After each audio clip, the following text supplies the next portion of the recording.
ईश्वर अच्छा ही करता है। अकबर बीरबल की कहानी। बीरबल एक ईमानदार तथा धर्म प्रिय व्यक्ति था। वह प्रतिदिन ईश्वर की आराधना बिना नागा किए करता था। इससे उसे नैतिक व मानसिक बल प्राप्त होता था। वह अक्सर कहा करता था कि ईश्वर जो कुछ भी करता है मनुष्य के भले के लिए ही करता है। कभी कभी हमें ऐसा लगता है कि ईश्वर हम पर कृपा दृष्टि नहीं रखता, लेकिन ऐसा होता नहीं। कभी कभी तो उसके वरदान को भी लोग साफ समझने की भूल कर बैठते हैं। वह हमको थोड़ी पीड़ा इसलिए देता है ताकि बड़ी पीड़ा से बच सके। एक दरबारी को बीरबल की ऐसी बातें पसंद न आती थी। एक दिन वही दरबारी दरबार में बीरबल को संबोधित करता हुआ बोला, देखो ईश्वर ने मेरे साथ क्या किया। कल शाम को जब मैं जानवरों के लिए चारा काट रहा था तो अचानक मेरी छोटी उंगली कट गई। क्या अब भी तुम यही कहोगे कि ईश्वर ने मेरे लिए अच्छा किया है? कुछ देर चुप रहने के बाद बीरबल बोला, मेरा अब भी यही विश्वास है, क्योंकि ईश्वर जो कुछ भी करता है मनुष्य के भले के लिए ही करता है। सुनकर वह दरबारी नाराज हो गया कि मेरी तो उंगली कट गई और बीरबल को इसमें भी अच्छाई नजर आ रही है। मेरी पीड़ा तो जैसे कुछ भी नहीं। कुछ अन्य दरबारियों ने भी उसके सुर में सुर मिलाया।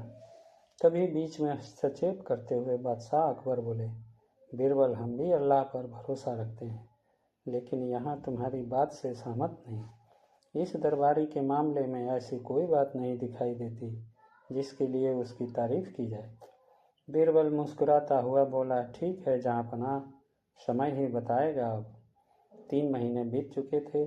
वह दरबारी जिसकी उंगली कट गई थी घने जंगल में शिकार खेलने निकला हुआ था।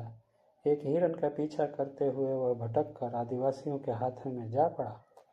वे आदिवासी अपने देवता को प्रसन्न करने के लिए मानव बलि में विश्वास रखते थे, अतः वे उस दरबारी को पकड़कर मंदिर में ले गए बलि चढ़ाने के लिए।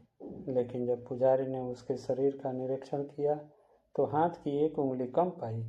नहीं, इस आदमी की बलि नहीं दी जा सकती, मंदिर का पुजारी बोला। यदि 9 उंगलियों वाले इस आदमी को बलि चढ़ा दिया गया तो हमारे देवता बजाय प्रसन्न होने के क्रोधित हो जाएंगे। अधूरी बलि उन्हें पसंद नहीं।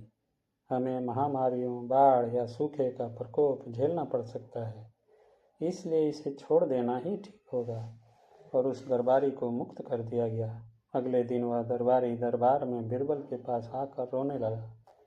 तभी बादशाह भी दरबार में आ पहुंचे और उस दरबारी को बीरबल के सामने रोता देखकर हैरान रह गए। तुम्हें क्या हुआ, रो क्यों रहे हो? अकबर ने सवाल किया। जवाब में उस दरबारी ने अपनी आप बीती विस्तार से कह सुनाई और वह बोला, अब मुझे विश्वास हो गया है कि ईश्वर जो कुछ भी करता है मनुष्य के भले के लिए ही करता है। यदि मेरी उंगली न कटी होती तो निश्चित ही आदिवासी मेरी बलि चढ़ा देते। इसीलिए मैं रो रहा हूँ, लेकिन ये आंसू खुशी के हैं। मैं खुश हूँ क्योंकि मैं जिंदा हूँ। बीरबल के ईश्वर पर विश्वास को संदेह की दृष्टि से देखना मेरी भूल थी। अकबर ने मंद मंद मुस्कुराते हुए दरबारियों की ओर देखा जो सिर झुकाए चुपचाप खड़े थे। अकबर को गर्व महसूस हो रहा था कि बीरबल जैसा बुद्धिमान उसके दरबारियों में से एक है।